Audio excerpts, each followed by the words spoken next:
어머니, 죄송한데요. 어머니 방 말이에요. 저희가 생각해보니까 이 집은 좀 좁아서요. 며느리가 몇 분이 지나서야 문을 열어줄 때부터 이상하다 생각했는데 제가 평생 모은 8억으로 마련해준 강남 시온집 거실에서 저는 얼어붙었습니다.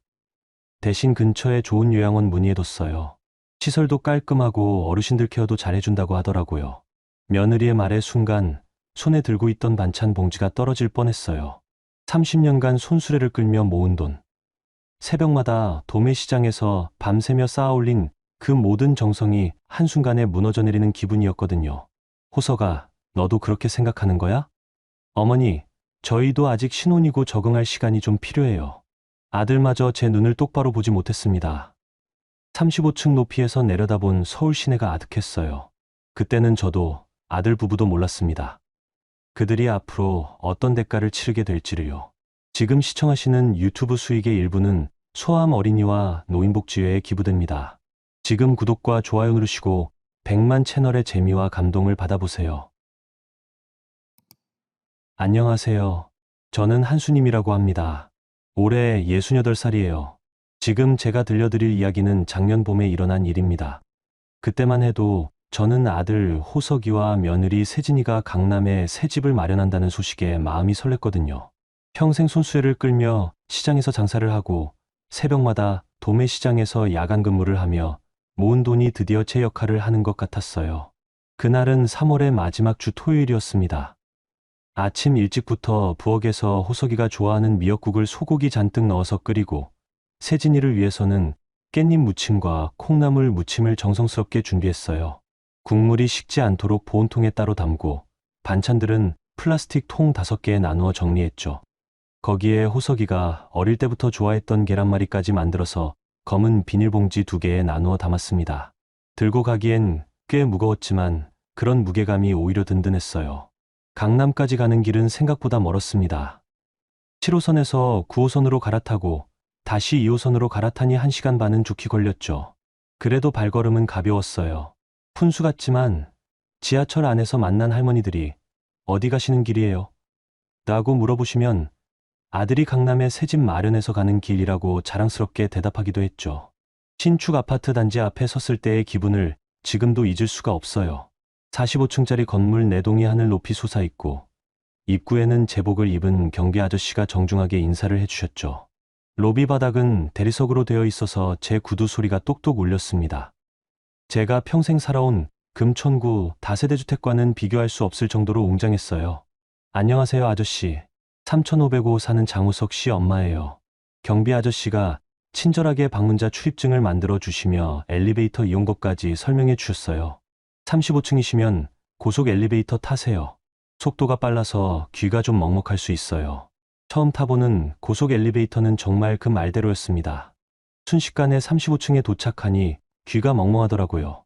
복도는 조용했고 깨끗했어요.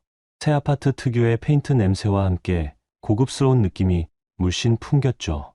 3505 문패를 확인했을 때 가슴이 두근거렸습니다. 고급 아파트라 그런 건지 며느리가 준비한 건지 장호석 윤세진이라고 적힌 새하얀 명패도 있더라고요. 우리 호석이 이름이 그렇게 당당하게 붙어있는 걸 보니까 눈가가 뜨거워졌어요. 현관벨을 눌렀습니다. 1번, 2번. 누구세요? 인터폰 너머로 세진이 목소리가 들렸어요. 평소보다 조금 경계하는 톤이었지만 새 집이라 그럴 거라고 생각했죠. 세진아, 나야. 어머니, 반찬 좀 갖고 왔어.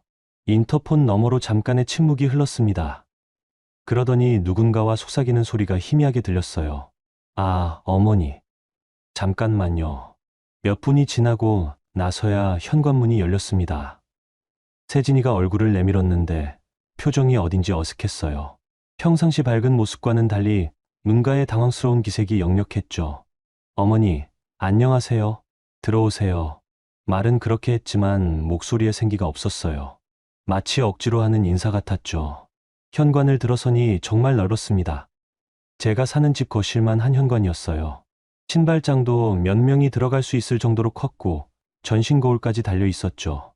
그런데 바닥에는 아직 포장도 뜯지 않은 박스들이 어수선하게 놓여 있었습니다. 와, 정말 넓다. 우리 호석이 어디 있어? 아, 호석 씨는 지금 화장실에서 샤워 중이에요. 이사 때문에 하루 종일 힘들었거든요. 세진이가 슬리퍼를 내주면서 말했는데 시선을 제대로 마주치지 않더라고요. 뭔가 불편해하는 기색이 역력했어요.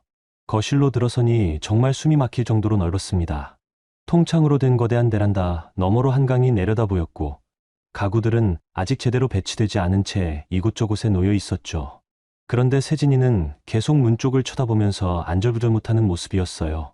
어머니, 앉으세요. 그런데 좀 죄송한데요. 세진이가 소파 끝자리를 가리키며 말했습니다. 제가 가져온 음식들을 식탁에 올려놓으려고 하는데 세진이가 먼저 손을 내밀어 받아들더라고요. 고마워요. 그런데 이삿짐 정리가 아직 덜 끝나서요. 집 안이 정말 엉망이거든요. 괜찮아. 나도 도와줄게. 호석이는 언제 나오나? 그때 화장실 쪽에서 물소리가 멈췄습니다.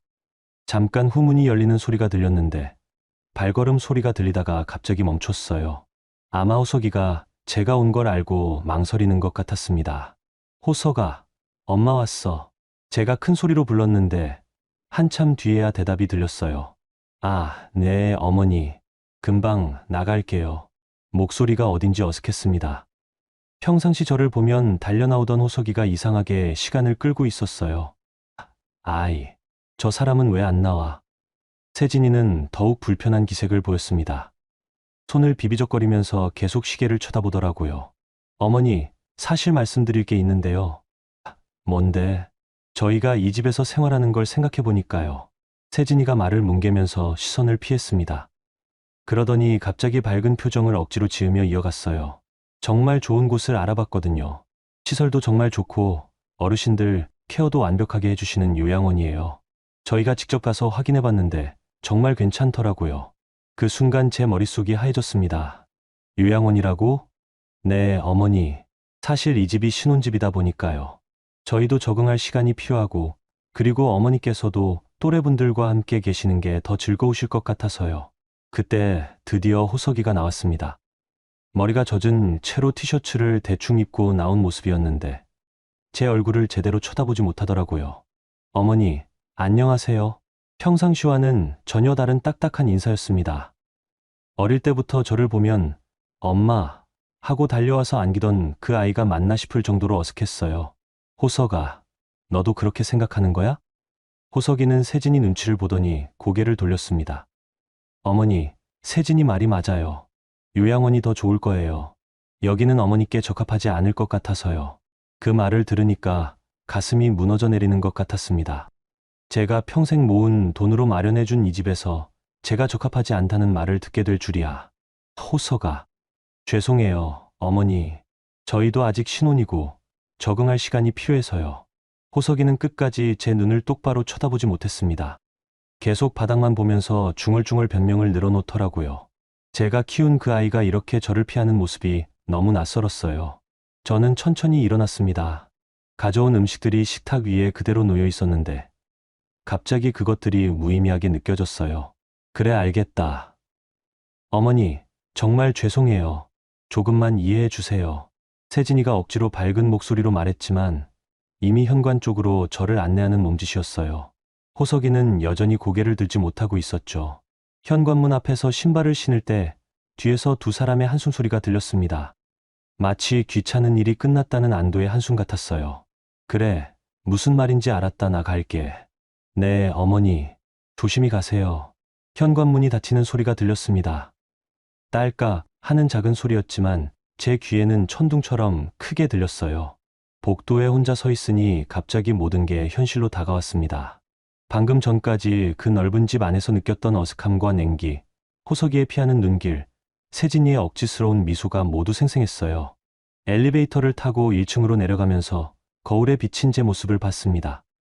새 아파트의 화려한 엘리베이터 안에서 초라해 보이는 68살 여자. 그 모습이 갑자기 서글펐어요. 1층 로비를 지나 아파트 단지를 나서면서 고개를 들어 35층 정도 되는 곳을 바라봤어요. 저기쯤이겠지. 하얀 베란다, 창문 너머로 사람들의 그림자가 움직이는 게 보였습니다. 아마 제가 나간 후 편안해진 모습으로 이삿짐 정리를 하고 있겠죠. 지하철역으로 가는 길에 문득 이런 생각이 들었습니다. 내가 지금까지 뭘 위해 그렇게 열심히 살아왔나 하는 생각이요. 그렇게 빈손으로, 빈 마음으로 집에 돌아왔습니다. 작년 그날의 일이에요. 아파트에서 돌아온 길은 참 멀게 느껴졌습니다. 지하철 안에서도 계속 후석이와 세진이의 표정이 눈에 밟혔거든요. 특히 후석이가 제 눈을 제대로 쳐다보지 못하던 모습이 자꾸 떠올랐어요. 금천구 다세대 주택 골목에 들어서니 저녁 7시가 넘어 있었습니다. 평소 같으면 이웃집 아줌마들과 마주쳐서 어디 다녀오셨어요? 하고 인사를 나누는 시간인데 오늘은 아무도 만나고 싶지 않았어요. 고개를 숙이고 빠르게 계단을 올라갔죠. 3층까지 올라가는 낡은 계단은 20년 넘게 오르내린 길이었습니다. 계단 하나하나가 삐걱거리는 소리도 익숙했고 2층 김씨 댁에서 나오는 저녁 냄새도 늘 똑같았어요. 그런데 오늘은 모든 게 낯설게 느껴졌습니다. 현관문을 열고 들어서니 집이 너무 조용했어요. 남편이 돌아가신 지 벌써 10년이 넘었지만 오늘처럼 적막감이 무겁게 느껴진 적은 없었거든요. 불을 켜니 익숙한 것이 나타났는데 갑자기 이 집이 너무 초라해 보였습니다. 부엌에서 물 한 컵을 마시고 방으로 들어갔어요. 장롱 위쪽 서랍 깊숙이 숨겨둔 낡은 가방을 꺼냈습니다. 검은 가죽 가방이었는데 남편이 살아있을 때부터 써온 것이라 모서리가 다 달아 있었죠. 그 안에 제 인생의 전부라고 할 수 있는 것들이 들어있었거든요. 통장이 7개 나왔습니다. 각각 다른 은행, 다른 목적으로 만든 것들이었어요. 가장 오래된 것은 남편과 결혼하고 처음 만든 농협 통장이었죠. 표지가 누렇게 변해서 글씨도 잘 보이지 않을 정도였습니다. 하나씩 펼쳐보기 시작했어요. 첫 번째 통장을 열어보니 잔액이 1억 2천만 원이었습니다. 이 돈은 시장에서 손수레를 끌며 채소 장사를 할 때 모은 것들이었어요. 매일 새벽 4시에 일어나서 도매시장에서 배추, 무, 당근을 사와서 손수레에 싣고 골목골목 다니며 팔았죠. 통장 뒷장을 넘기니 수십 년 전의 입금 내역들이 나왔습니다. 2만 원, 3만 원, 많아야 5만 원씩 들어간 기록들이었어요. 하루 종일 손수레를 끌고 다녀도 그게 전부였거든요. 비 오는 날은 아예 장사를 못해서 그날은 입금이 없었고 겨울에는 채소가 얼어서 손해를 보는 날도 많았습니다. 이 돈 하나하나가 다 땀이었는데 혼잣말이 나왔어요. 손끝으로 통장을 넘기니 종이가 바싹거렸습니다.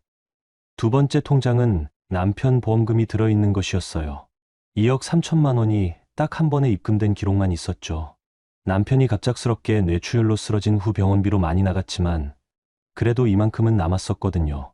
그때 보험회사 직원이 정말 좋은 보험에 가입하셨네요 라고 했던 말이 기억났습니다. 남편은 살아생전에 순임아, 나한테 뭔 일 생기면 이 보험금으로 호석이 결혼 준비해줘라고 했었어요. 그 말이 유언이 된 줄은 그때는 몰랐죠. 세 번째부터 다섯 번째 통장은 도매시장 야간 근무를 하면서 모은 돈들이었습니다. 총 2억 8천만 원 정도였어요. 손수레 장사만으로는 호석이 대학 등록금을 감당하기 어려워서 시작한 일이었죠. 새벽 2시부터 오전 10시까지 냉동창고에서 물건을 분류하고 나르는 일이었는데 추위에 손이 얼어서 감각이 없을 때가 많았습니다. 15년 동안 하루도 빠지지 않고 나간 결과가 이 통장들이었어요. 아프거나 다쳐도 일당이 끊기는 게 무서워서 진통제 먹고 나갔던 날들이 수없이 많았죠. 통장에 찍힌 월급 입금 날짜를 보니 그때의 피로감이 그대로 느껴졌습니다. 여섯 번째 통장은 아르바이트비가 들어있는 것이었어요. 8천만 원 정도였는데 이건 도매시장 일이 끝난 후 오후에 건물 청소를 하며 모은 돈이었습니다. 일주일에 3번 강남에 있는 오피스텔 건물을 청소하는 일이었죠. 화장실 청소부터 시작해서 복도 걸레질, 유리창 닦기까지 혼자서 다 해야 했습니다. 그 건물에서 일하던 젊은 직장인들이 아줌마, 수고 많으세요 라고 인사해 줄 때면 기분이 좋았어요. 특히 한 젊은 남자 직원은 제가 일하는 모습을 보고 우리 어머니 같으세요 라고 말해준 적도 있었거든요. 마지막 통장에는 나머지 자잘한 돈들이 들어있었습니다. 명절 때 친척들에게 받은 용돈, 이웃들 심부름에 주고 받은 수고비, 재활용품 팔아서 얻은 돈까지 모두 모아둔 것이었어요. 5천만 원 정도였는데 이것도 만만치 않은 금액이었죠. 모든 통장을 다 확인해 보니 총 8억 6천만 원이었습니다. 제가 68살까지 살면서 한 푼 두 푼 모은 전 재산이었어요.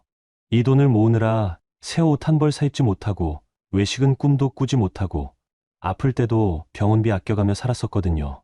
통장들을 바라보고 있으니 갑자기 허탈감이 밀려왔습니다. 호석이가 결혼한다고 했을 때 얼마나 기뻤는지 몰라요. 이제 내가 모은 돈이 드디어 쓸 곳이 생겼구나 하고 생각했었거든요. 그래서 흔쾌히 6억씩 넘는 돈을 아들 부부 신혼집 마련비로 내뒀던 것이었는데 요양원이라고 했나? 그 말을 다시 떠올리니까 가슴이 답답해졌습니다. 제가 평생을 바쳐서 모은 돈으로 마련해준 그 집에서 저는 환영받지 못하는 존재가 된 거였어요. 통장을 하나씩 다시 정리하면서 옛날 생각이 났습니다. 호석이가 어릴 때는 엄마, 나 커서 돈 많이 벌어서 엄마한테 큰 집 사줄 거야 라고 했었거든요. 그때는 그 말이 그렇게 예뻤는데 지금 생각해보니까 허무한 약속이었나 봅니다. 늦은 밤이었지만 잠이 오지 않았어요. 침대에 누워서 천장을 바라보니 온갖 생각이 머릿속을 맴돌았습니다. 혹시 제가 너무 성급하게 판단한 건 아닐까? 호석이와 세진이도 나름대로 어려운 사정이 있는 건 아닐까 하는 생각들이요. 그런데 아무리 생각해봐도 오늘 그들의 태도는 이해할 수 없었어요. 특히 호석이가 제 눈을 똑바로 쳐다보지 못하던 모습이 계속 마음에 걸렸거든요. 뭔가 숨기는 게 있다는 느낌이 들었습니다. 새벽 2시가 넘어서야 겨우 잠들었는데 꿈에서도 통장을 뒤적이고 있었어요. 그런데 꿈속에서는 통장 잔액이 모두 0원으로 바뀌어 있더라고요. 깜짝 놀라서 깼을 때 식은땀이 등을 흠뻑 적시고 있었습니다. 그날 밤 이후로 마음이 계속 무거웠어요.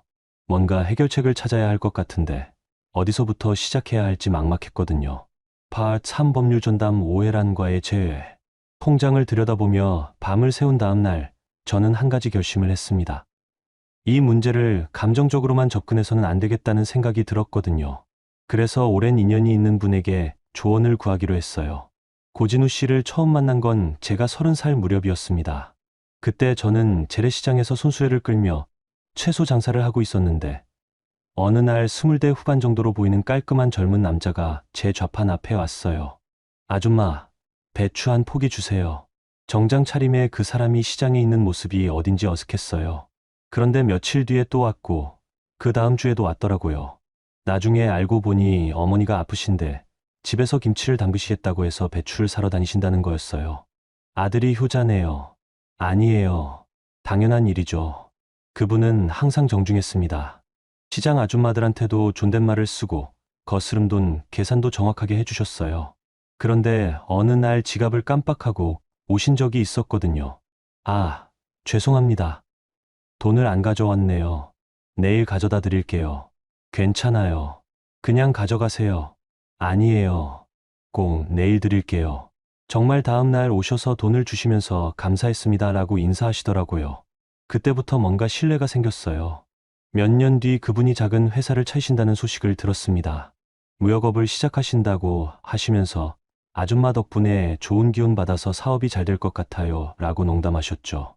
그 후로도 가끔 시장에 오셔서 안부를 물어봐 주셨고 제가 도매시장 야간 근무를 시작했을 때도 몸 조심하세요 라고 걱정해 주셨어요. 세월이 흘러 그분의 사업이 점점 커졌고 나중에는 진우그룹이라는 대기업을 운영하게 되셨거든요. 그런데도 저를 잊지 않고 명절 때마다 안부 인사를 해주셨어요. 제가 남편 장례를 치를 때도 조의금을 보내주셨고 호석이 대학 입학할 때도 축하 인사를 해주셨습니다. 강남구 테헤랄로에 있는 진우그룹 본사는 30층짜리 고층 빌딩이었습니다. 로비에 들어서니 대리석 바닥이 반짝반짝 빛났고 천장은 어찌나 높은지 목이 아플 정도였어요. 정장 입은 사람들이 바삐 오가는 모습을 보니 괜히 위축됐습니다. 안내 데스크에 있던 젊은 여직원에게 말을 걸었어요. 안녕하세요. 고진우 회장님과 약속이 있어서 왔는데요. 성함과 연락처 확인해도 될까요? 한수님입니다. 미리 전화드렸어요.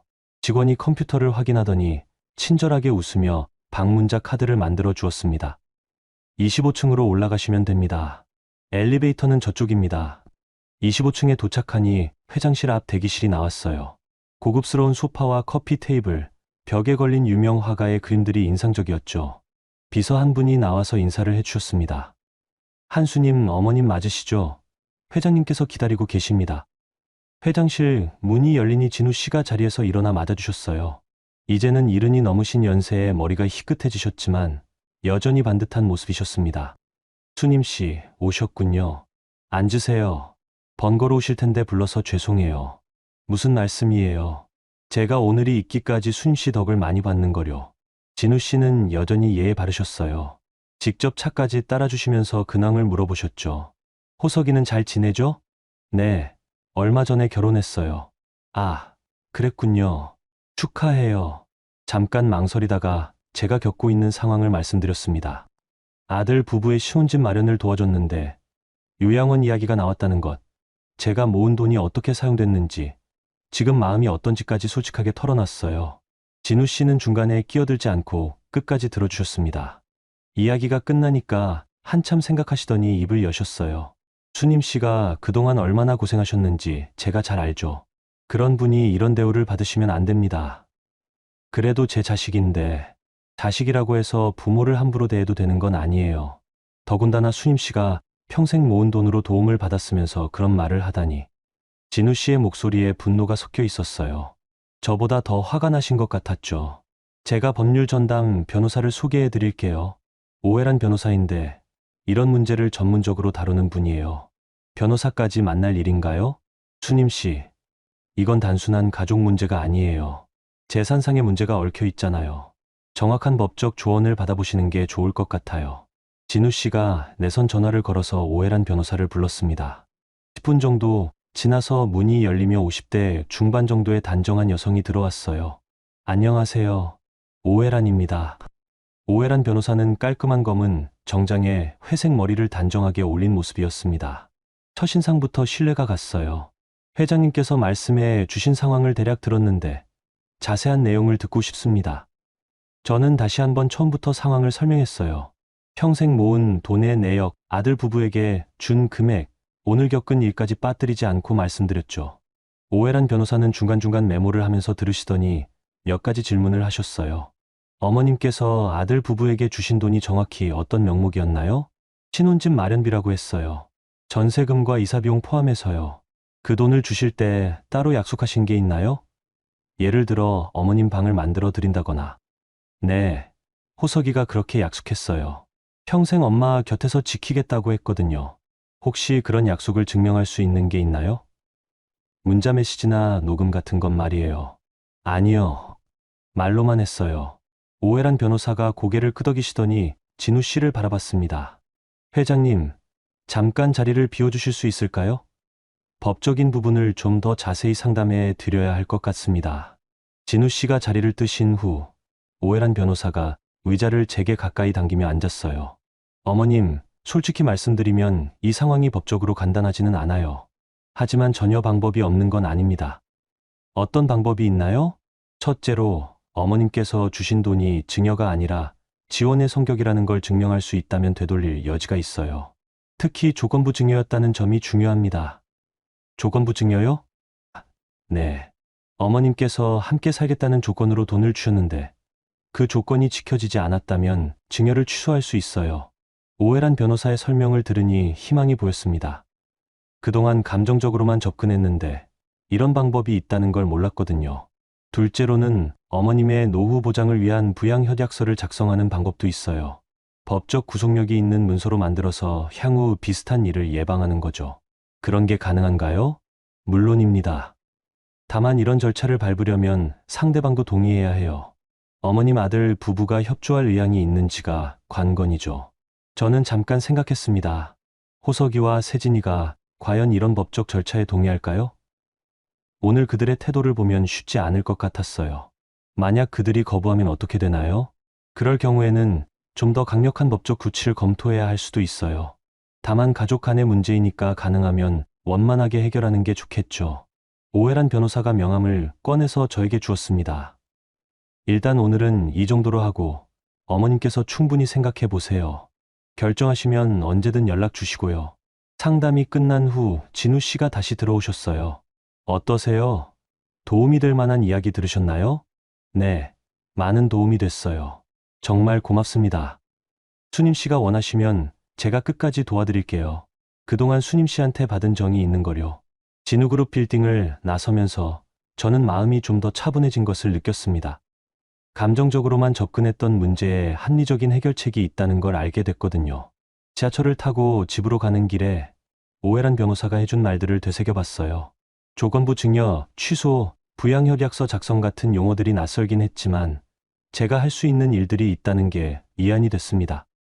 그날 밤 저는 오랜만에 편안하게 잠들 수 있었어요. 내일부터는 감정이 아닌 절차를 밟아서 이 문제를 해결해 보겠다고 다짐하면서요. 파4 신혼집을 부탁하던 그날, 오해란 변호사를 만나고 집에 돌아온 저녁, 저는 찬장 깊숙이 숨겨둔 또 다른 상자를 꺼냈습니다. 그 안에는 호석이와 관련된 온갖 기념품들이 들어 있었어요. 초등학교 상장부터 대학 졸업 사진까지 제가 소중히 간직해온 것들이었죠. 그런데 그 중에서 가장 눈에 띄는 건 작년 가을에 찍은 사진 한 장이었습니다.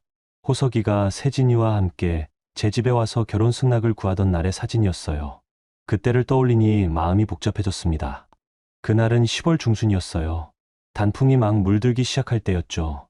호석이가 갑자기 전화를 걸어와서 엄마, 중요한 얘기가 있다고 했거든요. 목소리가 평소와 달리 떨리고 있었어서 뭔가 큰일이라는 걸 알 수 있었어요.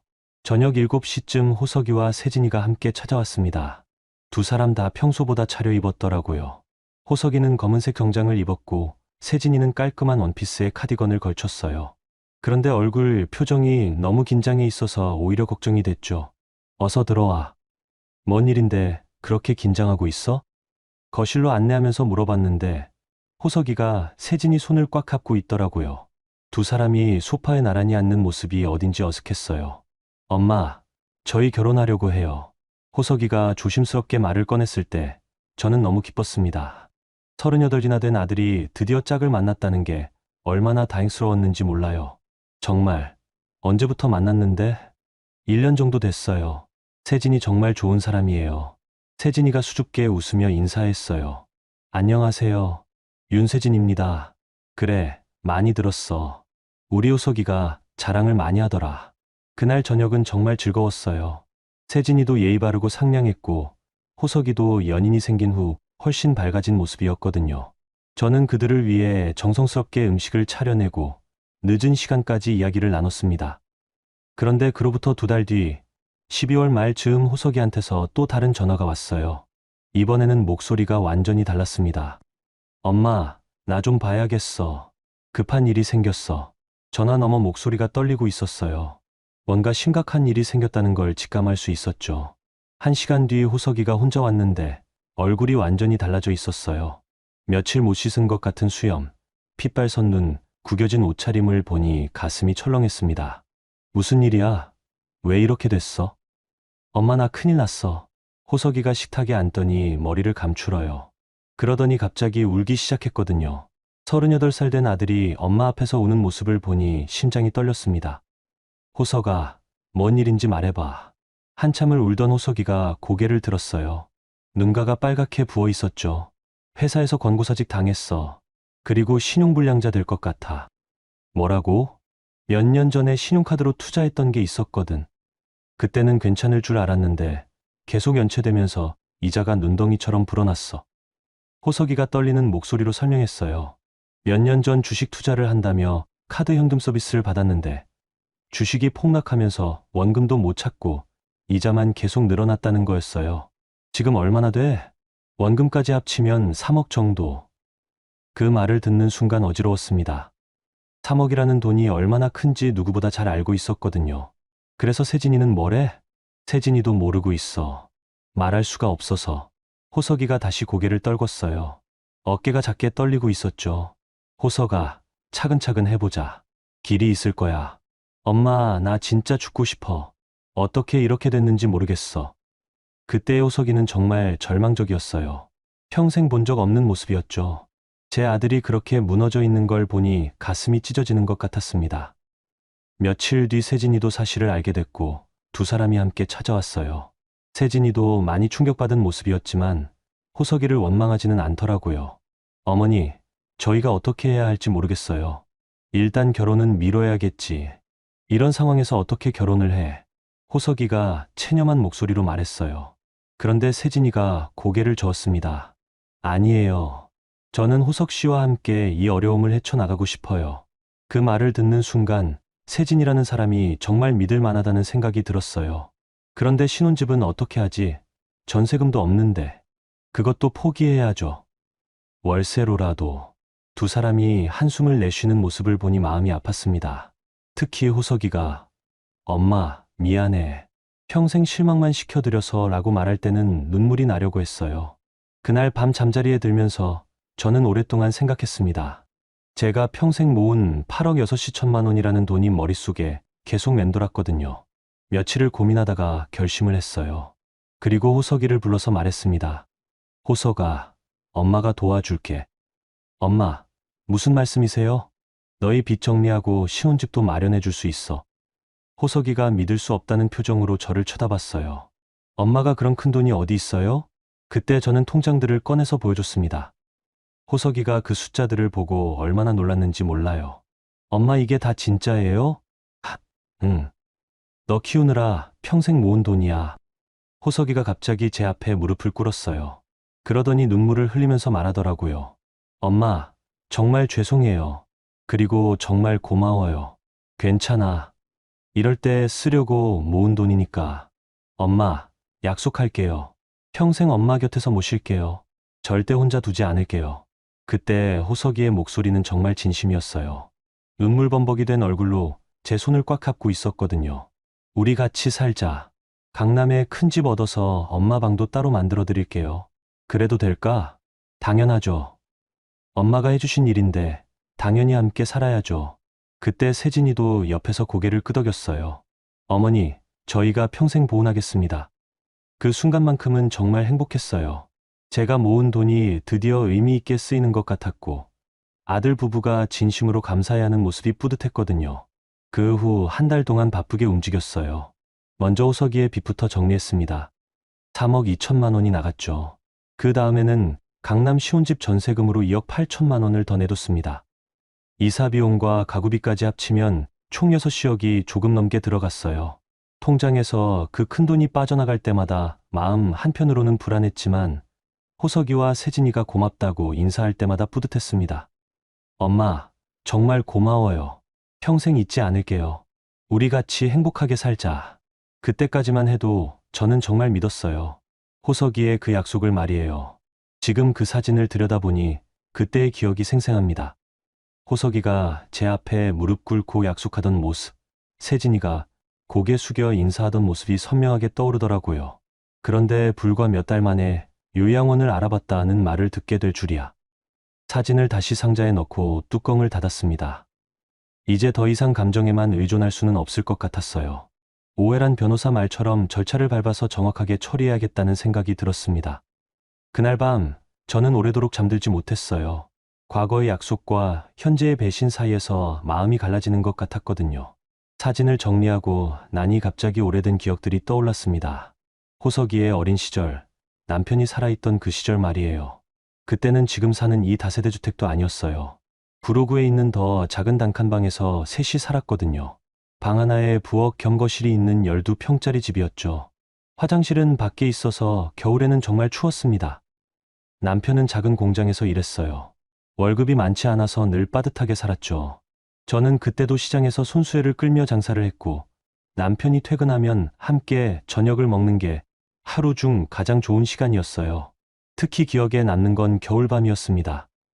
난방비를 아끼려고 온 가족이 한 방에서 지냈는데, 작은 전기 매트 위에 이불 하나를 덮고 셋이 바둑이처럼 붙어 앉아 있었거든요. 저녁 메뉴는 거의 정해져 있었어요. 라면에 계란 하나, 김치 몇 젓가락이면 그게 전부였죠. 가끔 남편이 용돈을 조금 남겨뒀을 때만 햄이나 어묵을 넣어 주었습니다. 순임아, 오늘은 좀 푸짐하네. 남편이 라면 그릇을 들여다보며 웃었어요. 그날은 제가 시장에서 팔다 남은 파를 조금 넣었거든요. 아빠, 나도 파 좋아해. 어린 호석이가 젓가락질도 서툰데 열심히 파를 건져 먹는 모습이 귀여웠어요. 그때 호석이는 7살이었거든요. 우리 호석이가 파도 잘 먹네. 키 크겠다. 아빠처럼 크고 싶어. 아빠보다 더 크자. 그래서 엄마, 아빠 보호해줘야지. 그런 대화들이 참 소중했어요. 비록 먹을 게 별로 없었지만 셋이 함께 둘러앉아 웃으며 나누는 시간이 행복했거든요. 남편은 항상 희망적이었어요. 힘든 일이 있어도 집에서만큼은 밝게 웃으려고 노력했죠. 순임아, 내년에는 좀 더 큰 집으로 이사하자. 그럴 수 있을까? 당연하지. 나도 승진하고 너도 장사 잘 되고 있잖아. 우리 호석이한테 자기 방도 만들어주고. 그때는 정말 그런 날이 올 거라고 믿었어요. 남편과 함께라면 무엇이든 할 수 있을 것 같았거든요. 주말이면 셋이 함께 근처 뒷산에 올라갔습니다. 도시락을 싸가는 것도 아니고 그냥 마트에서 산삼닭김밥 하나씩 들고 올라갔어요. 정상에서 서울 시내를 내려다보면서 먹는 그 김밥이 세상에서 가장 맛있었죠. 우리 나중에 저기 아파트에서 살까? 남편이 멀리 보이는 고층 아파트들을 가리키며 말했어요. 정말 그럴 수 있을까? 왜 안 돼? 우리 호석이 공부 열심히 해서 좋은 직장 들어가면 가능해. 호석이가 두 팔을 벌리며 소리쳤어요. 나 커서 엄마 아빠한테 큰 집 사줄 거야. 그 목소리가 산에 메아리쳐 돌아왔을 때 우리는 모두 웃었습니다. 그 웃음소리가 지금도 귀에 서네요. 저녁에는 동네 목욕탕에 함께 갔어요. 목욕료가 아까워서 일주일에 한 번 정도만 갔지만 그날만큼은 특별했거든요. 목욕탕에서 나온 후 호석이가 아빠 냄새 좋다 하고 남편 품에 파고들던 모습이 떠오릅니다. 그런데 가장 따뜻했던 기억은 겨울밤이었어요. 전기료를 절약하려고 일찍 불을 끄고 셋이 한 이불 속에 들어가는데 호석이가 저와 남편 사이에 쏙 끼어서 자더라고요. 엄마, 아빠, 사랑해. 아직 어린 호석이의 그 말에 남편과 저는 서로 바라보며 미소를 지었어요. 돈은 없었지만 정말 행복한 순간이었거든요. 우리도 사랑해, 호석아. 남편이 호석이 머리를 쓰다듬으며 말했어요. 우리 가족 영원히 함께하자. 그때만 해도 정말 영원할 것 같았어요. 가난해도 서로 사랑하고 서로 의지하면서 살 수 있을 거라고 생각했죠. 그런데 남편이 갑자기 쓰러진 건 호석이가 고등학생이 될 때였어요. 뇌출혈이었는데 병원에 도착했을 때는 이미 늦었더라고요. 마지막 말도 제대로 못하고 떠나버렸습니다. 그 후 저는 혼자서 호석이를 키워야 했어요. 남편이 남긴 보험금도 있었지만 대부분 장례비와 병원비로 나갔고 호석이 교육비도 만만치 않았거든요. 그때부터 도매시장 야간 근무를 시작했고 낮에는 손수레 장사를 계속했어요. 힘들었지만 호석이가 있어서 버틸 수 있었죠. 그 아이가 엄마 고생 많아라고 어깨를 주물러 줄 때면 모든 피로가 날아갔거든요. 지금 이 순간 그때의 기억들이 더욱 선명하게 느껴졌어요. 가난했지만 진심으로 서로를 사랑했던 그 시절과 지금이 얼마나 다른지 깨달았거든요. 그때는 라면 한 그릇도 함께 나눠 먹으며 웃었는데 지금은 8억이라는 큰돈을 줘도 외면당하고 있으니까요. 창밖을 바라보니 어느새 밤이 깊어 있었습니다. 멀리 강남 쪽 불빛이 반짝이고 있었는데 그 어딘가에 호석이와 세진이가 살고 있겠죠. 그들은 지금 무엇을 하고 있을까요? 혹시 저에 대해서 이야기하고 있을까요? 문득 남편이 살아있다면 이런 상황을 어떻게 생각할까 하는 궁금함이 들었어요. 아마 많이 속상해할 것 같았습니다. 자기가 그렇게 사랑했던 아들이 이런 행동을 한다면 말이에요. 하지만 동시에 이런 생각도 들었어요. 이제는 감정에만 의존할 때가 아니라는 생각이요. 오해란 변호사가 알려준 방법들을 진지하게 고려해봐야겠다는 마음이 들었습니다. 그날 밤 저는 마음속으로 남편에게 말했어요. 여보, 이제 우리 호석이 문제를 제대로 해결해 보려고 해. 당신도 이해해 줄 거지? 과거의 기억에 젖어있던 며칠 후 저에게는 매월 빠뜨리지 않고 하는 일이 있었습니다. 양재동에 있는 보육재단 방문이었어요. 벌써 15년째 이어오고 있는 일이었죠. 그 재단은 밝은 미래 보육재단이라는 곳이었어요. 부모가 없거나 가정 형편이 어려운 아이들을 돌보는 곳이었는데 제가 처음 알게 된 건 호석이가 고등학생일 때였거든요. 그때 도매시장에서 야간 근무를 하던 중 같은 일을 하시던 김 아주머니한테서 들었어요. 그분 손녀가 그 재단에서 지원을 받고 있다고 하시더라고요. 순임아, 거기 정말 좋은 곳이야. 우리 손녀가 대학까지 갈 수 있게 도와주고 있어. 그 말을 듣고 직접 가보니 정말 마음이 아팠어요. 호석이 또래의 아이들이 부모 없이 지내고 있는 모습이 남 일 같지 않았거든요. 그날부터 매달 10만 원씩 후원을 시작했습니다. 제게는 적지 않은 돈이었지만 그 아이들을 생각하면 아깝지 않았어요. 나중에는 월 20만 원으로 늘렸고 명절 때는 따로 물품도 가져다 줬죠. 이번에도 마찬가지였어요. 지난주에 장을 보면서 아이들이 좋아할 만한 과자와 음료수, 그리고 겨울용 양말들을 준비했거든요. 큰 쇼핑백 2개에 가득 담아서 지하철로 양재동까지 갔습니다. 재단 건물은 4층짜리 작은 빌딩이었어요. 1층은 사무실이고 2층부터 4층까지는 아이들이 생활하는 공간이었죠. 입구에 들어서니 익숙한 냄새가 났습니다. 아이들 급식 냄새와 소독제 냄새가 섞인 특유의 냄새였어요. 어머님, 오셨네요. 1층 사무실에서 이원기 선생님이 반갑게 맞아주셨어요. 30대 후반 정도로 보이는 분인데 이 재단에서 10년 넘게 일하고 계신 분이었죠. 네, 이번 달 물품 가져왔어요. 항상 감사해요. 아이들이 얼마나 좋아하는지 몰라요. 이원기 선생님이 제가 가져온 쇼핑백을 받아들면서 웃으셨어요. 그런데 오늘은 표정이 평소와 조금 달랐습니다. 어머님, 혹시 시간 괜찮으시면 잠깐 앉아 계세요. 왜요? 무슨 일 있어요? 아니에요. 그냥 어머님께 감사 인사를 제대로 드리고 싶어서요. 사무실 소파에 앉으니 이원기 선생님이 차를 타주셨어요. 그러더니 서류철 하나를 가져와서 펼쳐 보이시더라고요. 어머님, 이거 보세요. 그 안에는 제가 15년 동안 후원한 모든 기록이 들어 있었어요. 처음 시작할 때의 10만 원부터 지금의 20만 원까지 한 번도 빠뜨리지 않은 입금 기록들이 빼곡했죠. 총액이 얼마인지 아세요? 글쎄요. 계산해 본 적은 없어서 3,200만 원입니다. 그 숫자를 듣는 순간 깜짝 놀랐어요.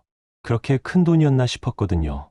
그리고 어머님이 가져다 주신 물품들까지 합치면 4천만 원은 넘을 거예요. 이원기 선생님의 목소리에 감동이 섞여 있었어요. 어머님 같은 분이 계셔서 우리 아이들이 꿈을 가질 수 있어요. 정말 고맙습니다. 별일 아니에요. 당연한 일이죠. 어머님 사정이 어려우실 텐데도 한 번도 빠뜨리지 않으셨어요. 특히 몇 년 전에 IMF 때도 계속 후원해 주셨잖아요. 그때 일이 떠올랐어요. 외환위기로 온 나라가 어려웠을 때도 저는 후원을 끊지 않았거든요. 제 형편도 힘들었지만 그런 때일수록 이 아이들이 더 어려울 거라고 생각했어서요. 아이들이 어머님 덕분에 대학도 가고 좋은 직장도 구했어요. 지난달에 졸업한 수민이도 어머님께 인사드리고 싶어 했는데. 아, 그 아이가 대학을 졸업했다고요? 네, 간호학과 나와서 대학병원에 취직했어요. 어머님이 후원해 주신 덕분이죠. 이야기를 나누는 동안 2층에서 아이들 소리가 들려왔어요. 방과 후 숙제를 하는 시간인 것 같았죠. 그 소리를 들으니 마음이 따뜻해졌습니다. 그런데 그때 1층 입구 쪽이 소란스러워졌어요. 누군가 문을 여는 소리와 함께 목소리들이 들렸거든요. 실례합니다. 혹시 한수님이라는 분 오셨나요? 그 목소리를 듣는 순간 가슴이 철렁했어요. 호석이 목소리였거든요. 이원기 선생님이 고개를 돌리며 일어났어요. 어떤 분을 찾으시는 거죠? 저희 어머니인데요. 한수님이라고 혹시 여기 오셨나요? 호석이와 세진이었어요. 두 사람이 급하게 들어오는 모습이 보였죠. 그런데 저는 왜인지 일어서지 못했습니다. 아, 그분이시라면. 이원기 선생님이 제 쪽을 바라보려는 순간 저는 급하게 손짓을 했어요. 잠깐만 기다리라는 뜻이었죠. 지금은 안 계신데요. 언제 오시는지는 정확하지 않고요. 그럼 기다려도 될까요? 글쎄요. 오늘 오실지도 확실하지 않은데. 세진이가 조급한 목소리로 말했어요. 저희가 정말 급해서 그래요. 어머니를 꼭 만나야 해서. 두 사람의 목소리에 절망감이 섞여 있었어요. 그런데 저는 아직 그들을 만날 준비가 되지 않았습니다. 일단 나가서 기다리시죠. 오시면 연락드릴게요. 연락처 남겨도 될까요? 호석이가 명함을 꺼내면서 말했어요.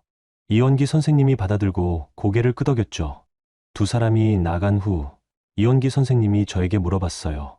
어머님, 혹시 무슨 일이라도 있으신 건가요? 아니에요. 그냥 아직 만날 마음의 준비가 안 돼서요. 아드님 같아 보이시던데 사이가 안 좋으신가 봐요. 저는 간단하게 상황을 설명해 드렸어요. 아들 부부에게 신혼집을 마련해 줬는데 요양원 이야기가 나왔다는 것, 지금 마음이 복잡하다는 것까지요. 이원기 선생님이 깜짝 놀라시더라고요. 어머님이 그런 일을 겪으셨다니 정말 속상하셨겠어요. 그래서 지금 법적인 상담도 받아보고 있어요. 당연히 그러셔야죠. 어머님이 얼마나 선한 분인지 저희는 15년 동안 지켜봤거든요. 그때 창밖을 고니 호석이와 세진이가 재단 입구 앞에서 서성이고 있었어요. 두 사람 모두 초조한 표정이었죠. 어머님, 뒷문으로 나가시면 될 것 같아요. 감사해요. 오늘은 이만 가볼게요. 뒷문으로 나가면서 마지막으로 창문 너머를 봤는데 호석이가 핸드폰으로 누군가와 통화하고 있었어요. 아마 제게 전화하는 것 같았죠. 하지만 제 폰은 집에 두고 왔거든요. 집으로 돌아가는 길에 이원기 선생님이 해주신 말이 계속 머릿속을 맴돌았어요. 어머님 같은 분이 계셔서 우리 아이들이 꿈을 가질 수 있어요. 그 말을 들으니 제가 살아온 인생이 헛되지 않았다는 생각이 들었습니다. 비록 아들에게는 인정받지 못했지만 다른 누군가에게는 의미 있는 삶이었다는 걸 확인할 수 있었거든요.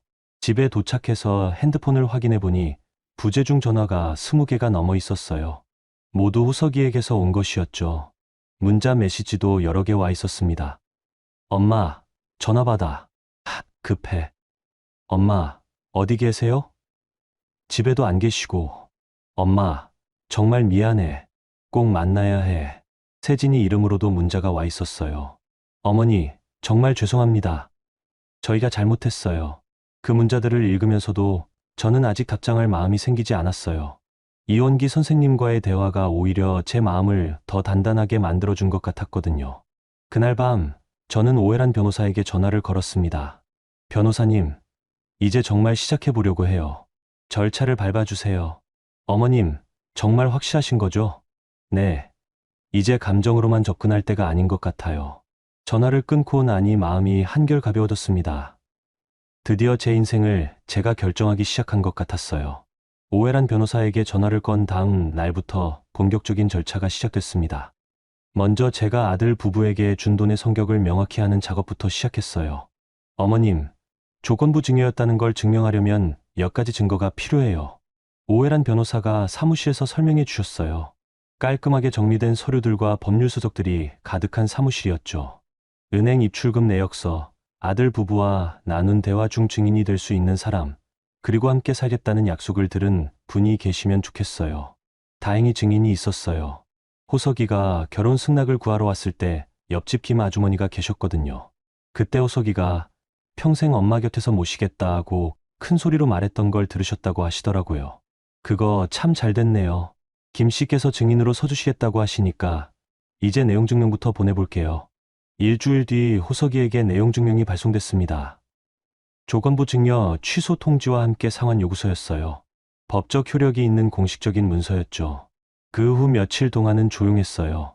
호석이에게서 연락이 전혀 오지 않았거든요. 아마 변호사와 상의하고 있는 것 같았어요. 2주일쯤 지나서 오해란 변호사에게서 연락이 왔습니다. 어머님, 상대방 변호사에게서 연락이 왔어요. 협의를 하고 싶다고 하네요.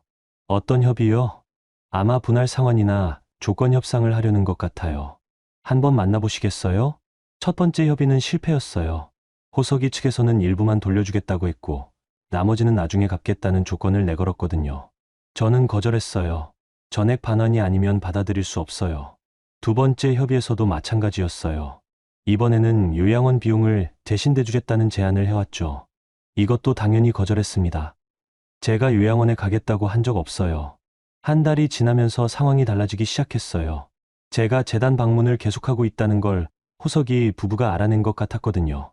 어느 날 오후 재단에서 돌아오는 길이었어요. 하늘이 흐렸다가 갑자기 비가 내리기 시작했죠. 우산도 없이 나온 터라 급하게 지하철역으로 향했습니다. 그런데 재단 근처 골목에서 익숙한 실루엣 두 개가 보였어요. 호석이와 세진이었습니다. 두 사람이 우산도 쓰지 않고 비를 맞으며 서 있더라고요. 제가 다가가자 호석이가 먼저 저를 봤어요. 얼굴이 많이 아유어 있었죠. 세진이도 마찬가지였습니다. 한 달 사이에 두 사람 모두 많이 변해 있었어요. 엄마. 호석이가 떨리는 목소리로 불렀어요. 그런데 제 발걸음은 멈추지 않았습니다. 그들을 지나치려고 했죠. 엄마, 제발 한 번만 이야기해줘. 세진이가 급하게 제 앞을 막아섰어요. 비에 젖은 머리카락이 얼굴에 달라붙어 있었죠. 어머니, 정말 죄송해요. 저희가 정말 잘못했어요. 지금 와서 뭘 말하려고. 제 목소리는 평상시보다 차가웠어요. 한 달 동안 마음을 정리하면서 더 단단해진 것 같았거든요. 호석이가 갑자기 제 앞에 무릎을 꿇었습니다. 비에 젖은 아스팔트 바닥에 그대로 꿇어앉는 모습이었어요. 엄마, 미안해. 정말 미안해. 세진이도 따라서 무릎을 꿇었어요. 두 사람이 나란히 무릎을 꿇고 고개를 숙인 모습을 보니 마음이 복잡해졌습니다. 엄마, 우리가 정말 잘못 생각했어. 엄마의 마음을 몰랐어. 호석이의 목소리에 눈물이 섞여 있었어요. 비와 눈물이 섞여서 얼굴을 타고 흘러내리고 있었죠. 어머니, 저희가 어떻게 해야 할지 모르겠어요. 정말 후회하고 있어요. 세진이도 울고 있었어요. 한 달 전 강남 아파트에서 보던 그 차가운 모습과는 완전히 달랐죠. 엄마, 다시 기회를 줘. 우리가 정말 바뀔게. 어머니께서 해주신 모든 것들을 이제야 알겠어요. 재단에서 들었어요. 어머니가 얼마나 선한 분인지, 그들이 재단에서 이원기 선생님을 만났다는 걸 알 수 있었어요. 아마 제 이야기를 들었을 거예요. 후원하신 돈이 얼마나 되는지, 얼마나 오랫동안 꾸준히 도와주셨는지 들었어요. 세진이가 흐느끼면서 말했어요. 저희는 어머니께 6억이나 받아놓고도 고마워할 줄 몰랐어요. 정말 죄송해요. 비가 점점 더 세게 내리고 있었어요. 두 사람의 옷이 완전히 젖어 있었지만 일어설 기미가 없었죠. 엄마, 우리가 얼마나 이기적이었는지 알겠어. 엄마 마음은 생각도 안 하고 우리 편이만 생각했어. 호석이가 바닥에 이마를 대고 말했어요. 제가 본 호석이 중에서 가장 절절한 모습이었습니다. 어머니, 저희 잘못을 어떻게 해야 용서받을 수 있을까요? 주변에 지나가는 사람들이 쳐다보기 시작했어요. 비 내리는 골목에서 두 사람이 무릎 꿇고 있는 모습이 이상했을 거예요. 저는 한참 동안 그들을 내려다봤습니다. 마음 한쪽으로는 측은한 마음이 들었지만 다른 한쪽으로는 아직 분노가 남아 있었어요. 일어서 제가 짧게 말했어요. 두 사람이 고개를 들어 저를 봤습니다. 엄마. 일어서라고 했어. 호석이와 세진이가 천천히 일어났어요. 비에 젖어서 초라한 모습이었죠. 내가 지금까지 너희들에게 실망한 건 요양원 이야기 때문만이 아니야. 제 목소리는 여전히 차가웠어요. 너희들이 내 마음을 전혀 이해하려 하지 않았다는 게 가장 실망스러웠어. 엄마, 정말 미안해. 이제 알겠어. 진짜로 미안하다고 생각한다면 내일 오해란 변호사 사무실로 와. 두 사람이 깜짝 놀라면서 저를 쳐다봤어요. 거기서 제대로 된 이야기를 하자. 감정적으로 하지 말고 차근차근. 엄마, 그럼 용서해 주는 거야? 호석이가 희망적인 표정으로 물어봤어요. 하지만 저는 단호하게 고개를 저었습니다. 용서는 행동으로 보여준 다음에 생각해 볼게. 어머니, 저희가 뭘 해야 할까요? 세진이가 간절한 목소리로 물었어요. 내일 변호사 선생님이 자세히 설명해 주실 거야. 지금은 집에 가서 옷부터 갈아입어. 저는 그 말을 끝으로 돌아섰어요. 뒤에서 호석이가 부르는 소리가 들렸지만 돌아보지 않았습니다. 지하철을 타고 집으로 가는 길에 창문에 비친 제 모습을 봤어요. 한 달 전보다 훨씬 단단해 보이는 얼굴이었죠. 그동안 많은 것을 배운 것 같았어요. 집에 도착해서 오해란 변호사에게 전화를 걸었습니다. 변호사님, 내일 저희 아들 부부가 찾아갈 거예요. 어머님, 어떻게 하시겠어요? 제대로 된 합의를 해보려고 해요. 감정적으로 하지 말고요. 알겠습니다. 내일 준비해서 기다리고 있을게요. 전화를 끊고 창밖을 봤어요. 비가 그쳐가고 있었죠. 내일은 맑을 것 같았습니다. 그날 밤, 저는 오랜만에 깊게 잠들었어요. 한 달 동안의 고민과 갈등이 드디어 정리될 것 같다는 안도감 때문이었을까요? 꿈에서는 남편이 나와서 잘했다, 순이마라고 말해주더라고요. 그 목소리가 너무 선명해서 깨고 나서도 한참 여운이 남았습니다. 다음 날 오후, 오해란 변호사 사무실에서 만남이 있었습니다. 호석이와 세진이는 어제보다 훨씬 차분한 모습이었어요. 정장을 단정하게 차려입고 왔더라고요. 어머님, 앉으세요. 오해란 변호사가 회용 테이블을 가리켰어요. 저는 한쪽에, 호석이 부부는 맞은편에 앉았습니다. 테이블 위에는 두꺼운 서류 뭉치들이 놓여 있었죠. 오늘은 감정적인 이야기보다는 구체적인 해결 방안을 논의해 보겠습니다. 변호사가 차분하게 진행했어요. 먼저 제가 아들 부부에게 준 돈의 성격부터 정리했습니다.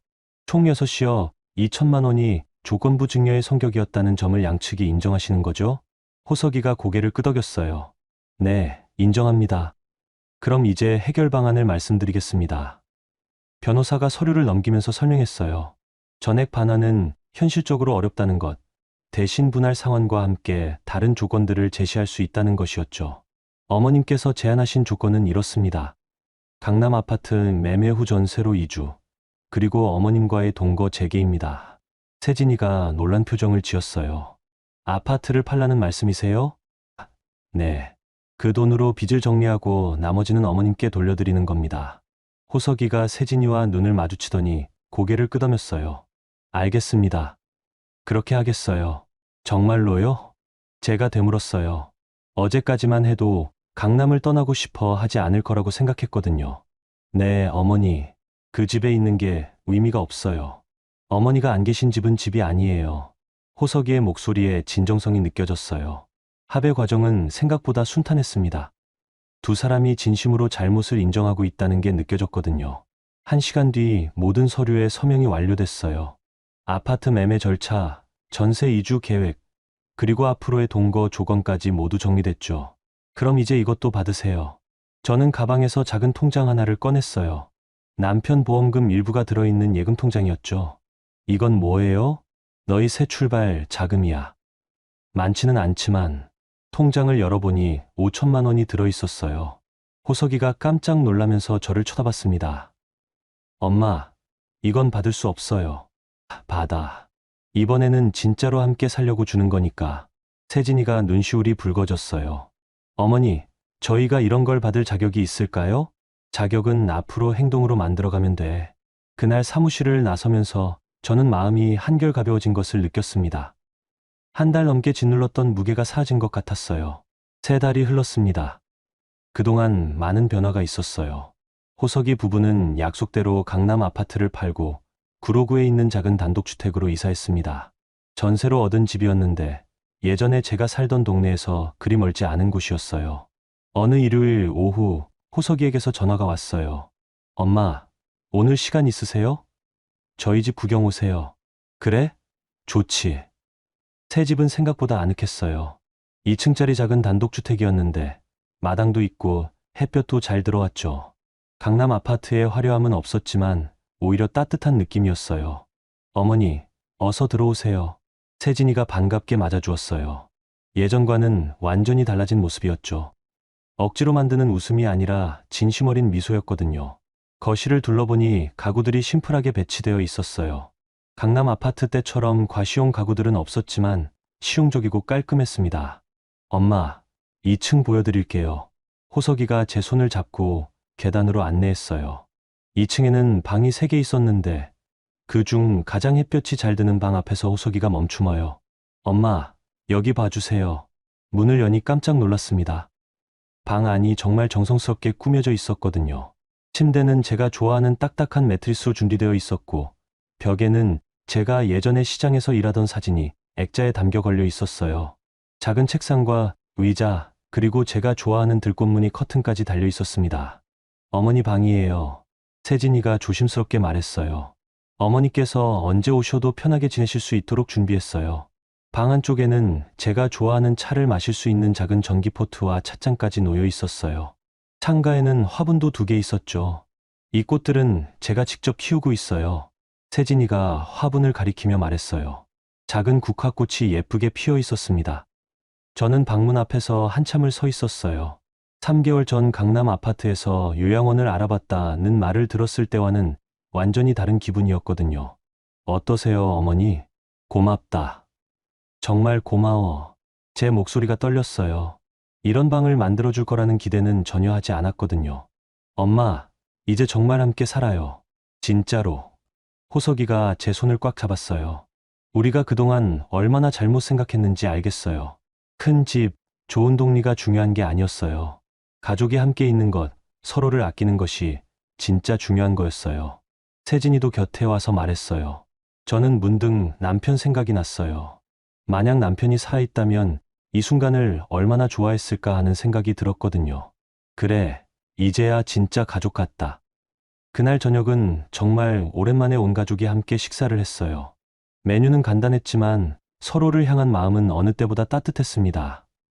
밤늦게 집으로 돌아가면서 저는 생각했어요. 때로는 잃는 것이 얻는 것보다 더 소중할 수 있다는 걸 말이에요. 강남 아파트는 잃었지만 진짜 가족의 마음을 찾았으니까요. 진짜 행복은 큰 집에 있는 게 아니라 작은 방 하나라도 마음을 담아 준비해 주는 데 있는 것 같아요. 다음 주부터는 이 작은 단독주택에서 새로운 생활이 시작될 예정입니다. 이번에는 정말로 함께 말이에요. 여러분, 수님 씨의 이야기는 어떠셨나요?